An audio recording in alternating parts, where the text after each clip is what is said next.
Nors neretai kalbame apie kaimo bėdas, nusivyliusius kaimo žmonės, bet mūsų kaime yra ir kuo pasidžiaugti, ypač jaunimu, jauna augančia karta. Štai pavyzdžiui jaunuolis Zigmas Jesas, gyvenantis su tėvais Pustelninkų kaime, Širvintų rajone, netoli Kernavės. Zigmui buvo 16, kai susidomėjo bitėmis ir ėmė prižiūrėti pirmosius porą avilių, kuriuos jam nupirko tėvai. O mintis pradėti ir pačiam kilo pamačius kaiminystėje dirbantį bitininką. Ir susidomėjo bitėmis ne tik dėl medaus skonio ir ne tik dėl smalžiavimo. Jaunuolį paviliojo pavyzdingas ir tiksliai surėdytas bičių pasaulis. Zigmas augo žirgų sporto profesionalų šeimoje. Jo tėvai žinomi Lietuvos jojimo sporto meistrai Stasys Jesas ir Viktorija Navickaitė. Pustelninkų kaime jie yra įkūrę jojimo centrą Žirgas. Tai pavyzdingas ūkis, kur auginami ir prižiūrimi veisliniai žirgai. Čia susirenka ne tik sportininkai, vyksta jojimo treniruotės. Nuo pat jaunų dienų ir Zigmas įsitraukė į žirgininkystės sportą. Jau yra pripažintas jaunosios kartos raitelis, dalyvavo Europos čempionatuose, konkuravo su pajėgiausiais Europos raiteliais. Tai svarbus jo sportinės karjeros laiptelis.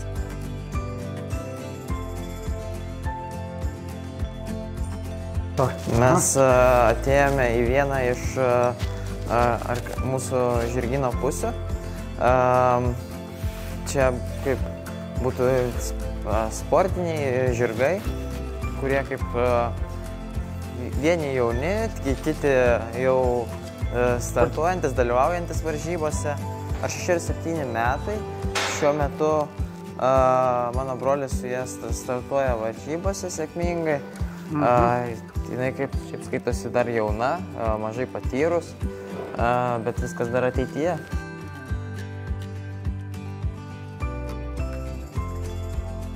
Tikrai svarbu ir dėl sporto, ir dėl šiaip kaip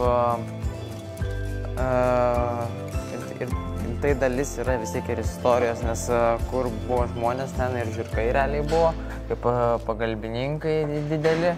Tai tas ir sportas, ir kaip tai yra labai svarbu. Tikrai taip, kad mes tęsim su žirgais viską ir toliau ir sportą. Ir šiuo metu kaip? Šiuo metu aš biškį kaip mažiau sportuoju. Daugiau dabar aš dirbu virtuviai, virėjo. Mokėsi profesijos? Taip, savo profesijos mokinuosi. Šefo virėjo profesijos? Virėjo profesijos mokinuosi. Tolimesniam kaip gyvenime, tolimesniame etape galimai ta virėjo profesija čia kaimo plėtroje praverstų. Kaip ir bitininkystės veikla, taip sakant, šaka. Kaip ir bitininkystės šaka, nes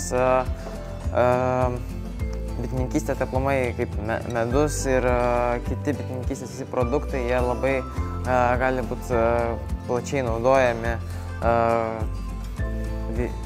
kaip virtuvėje, gaminant.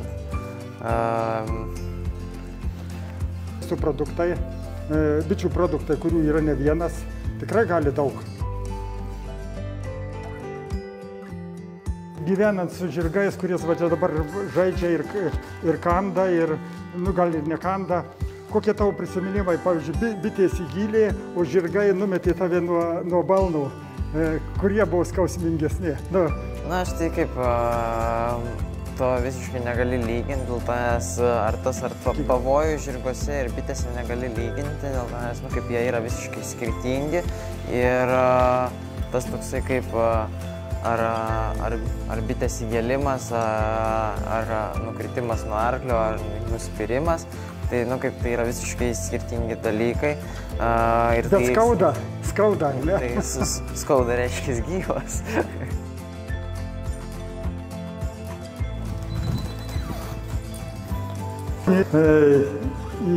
Matau, tokia graži patalpa, tai čia yra vestibiulis toksai jūsų namų pradžia. Taip, tai yra kaip vestibiulis prieš pat įėjimą į žirgyną.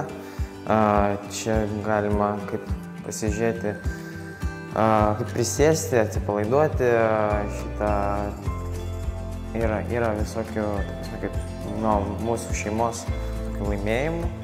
Kartu ir yra įvairiausių nuotraukų iš varžybų.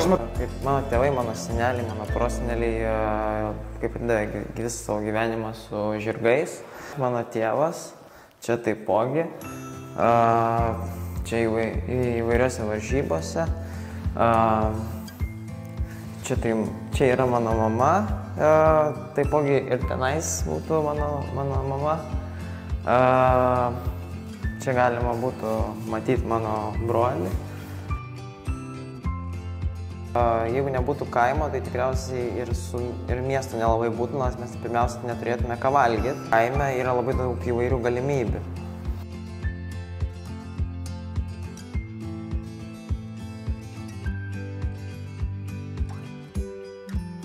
Nes, kaip sakom, ir iš klaidų ir mokomės. Nu ir kaip tu galvoji, kodėl taip įvyko, kad tau nepasisekė su pirmuoju aviliu? Aš manyčiau, kad dėl trūkumo patirties. Aš gal per vėlai nugydžiau nuo erkių ir dėl to kaip ir neišgyvenau. Kaip ir tada buvo man kokių 16 gal metų. Bet tada įsikėlė netoli manęs bitininkas Imantas. Ir man pasidarė įdomu, kaip ir viską, ką aš nemoku, man viskas yra įdomu. Ir dėl to aš galvoju, reikia visai pabandyti, gal įdomu, gal patiks. Ir pašnekėjęs su Imantu, kaip ir apsisprendžiau, kad man kaip reikia pabandyti. Ir su Imanto pagalba aš įsirinkau savo pirmą šeimelę.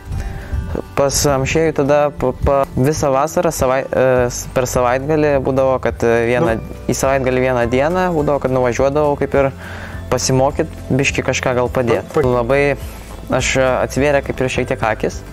Aš supratau, kad ne taip čia viskas paprasta, kaip atrodė.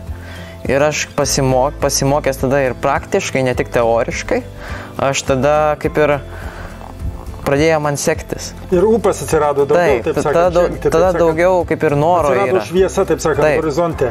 Ir tada aš nuo 2 šeimelių pradėjau plėstis. Per metus aš išsiplėčiau iki 8 šeimelių. Nuo 2. Tu nori pasakyti šeimelių, pirmosios šeimelės buvo apvaistinta motinėlė, ar lopšelis buvo, ar jau kaip? Jos jau buvo žiemojusios. Jau buvo žiemojusios, tai galima sakyti šeimos jau buvo. Taip, jau šeimos. Ir kaip ir po truputį tada išsiplėčiau.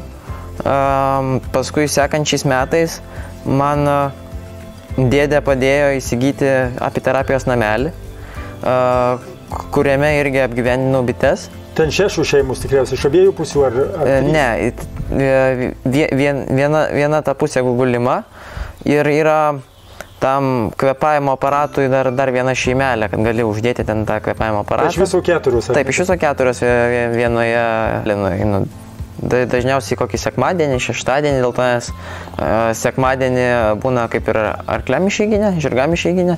Tai todėl man gaunasi, tada yra laiko, kada galiu ir nueiti pas bites. Zigmas bites prižiūri savarankiškai, tėvai nesikiša. Tupinėdamas apie avilius, jis įsitikino, kad bitininkystė tokia pat sudėtinga profesija. Pirmosios Zigmo bitės išskrido, kitos žuvo ir nežinia kodėl. Todėl bitininkavimo pagrindų jis mokėsi pas labiausiai patyrusį bitininką, pedagogą docentą Algirdą Amšiejų. Važiuodavo pas maestro jo bityną, esantį šalia Kauno, darbavosi ten padėjėjų, mokė. Rezultatus pajuto neužilgo. Tai buvo mano mokinys Zigmukas, kur pirmiausia reikėtų dėkoti jo mamai. Mama atveždavo jį, jūs įsivaizduokite, iš Kernavės į Kauną. Kiekvieną vakarą pasimdavo. Ir tai buvo darbas ir tai užtruko visą vasarą. Ir dar 1,5 vasaros. Nes kaip įvyko? Jo mama paskambino man ir tarėsi. Kodėl? Kaip tarėsi? Jis bitininkavo ir jam vis miršta bitės. Suprantat? Tu norėk didžiausią norą turėk. Jeigu tu neturi žinių, teorinių, jeigu tu neturi praktinių žinių, nu ir viskas, tu labai noro, tau kartais to noro neužtenka. Ir tų knygų, kur skaityti, tau irgi taipogi neužtenka. Tu turi atsistoti šalia bitininko ir tu turi pamatyti, pažiūrėti.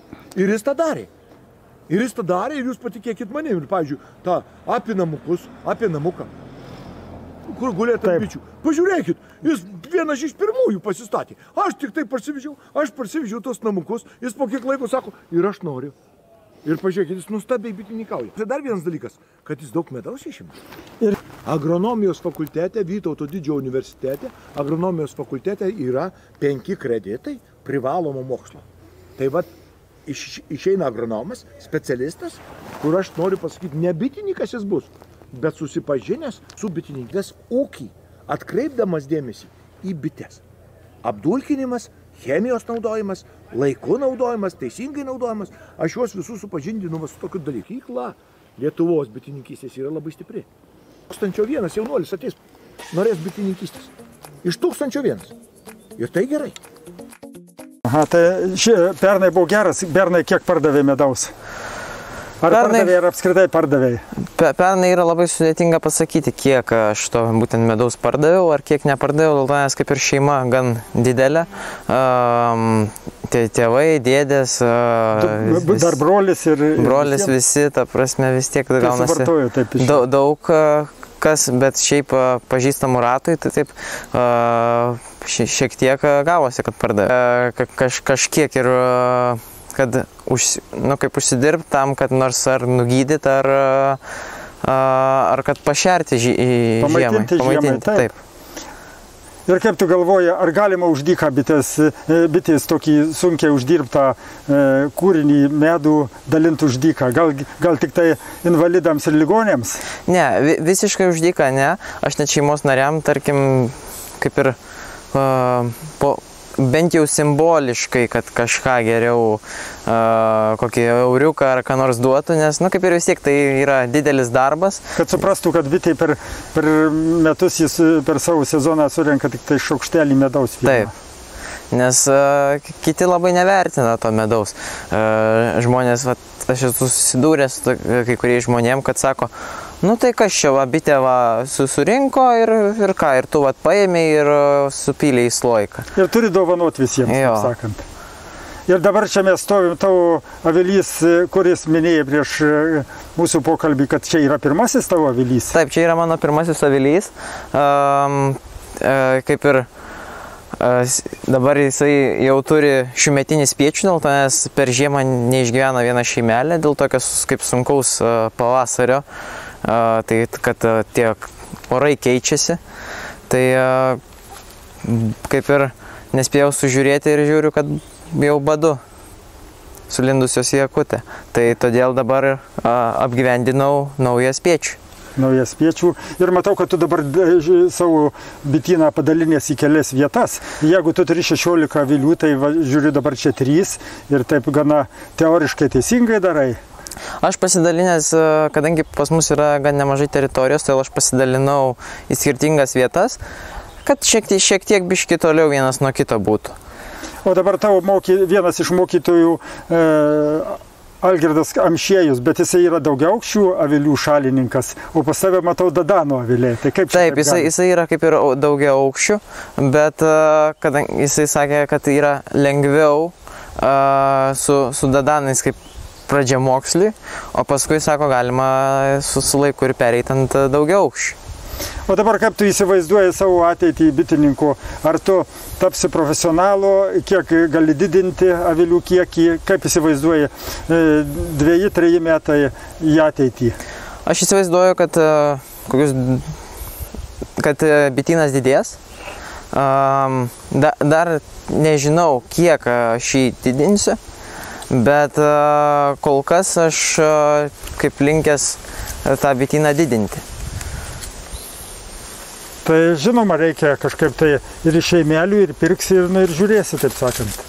Tai aš planuoju nepirkti šeimelės, o aš planuoju jas kaip pats užsiauginti savo.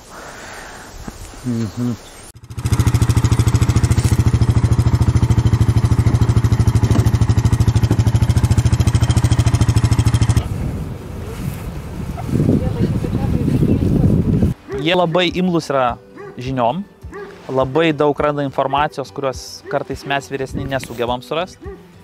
Kai tu domiesi kažko nauju, atrandi kažko naujo ir kai esi jaunas, visai kitaip, daug pozityviau žiūri į bitininkystę iš naujo. Tu atrandi naujas technologijas, atrandi naujus būdus, atrandi galbūt naujus avilius, atrandi tai, ko mes net nepastebėm. Mums atrodo kažkokia didžiausia nesąmonė. Taip, tai didžiulė problema Vilniaus bitininkų susivienime, kad didžiausia dalis bitininkų ne tik kad elektroninių paštų neturi, mobilaus telefono neturi. Tai va, toksai kartos skirtumas. Tai, dar, ta prasme, naujieji bitininkai daug yra imlesni informacija, jie daug lengviau pasiekia. Kitas pensininkas net nesuprastų, kaip galima keturratį panaudoti bitininkystėje. Zigmas suprato. Zigmas dar mokosi ir profesinėje technikos mokykloje. Jis siekia tapti virėju, maisto gaminimo specialistu, gilinasi į kulinarijos receptų paslaptis, kur bičių produktai taip pat užima deramą vietą. Svarstydamas apie save kaime, Zigmas įsitikinęs, kad maisto gamyba turi ateitį, kur visuomet būsi reikalingas dirbdamas kaime, bet nenutrauks ryšių ir su miestu.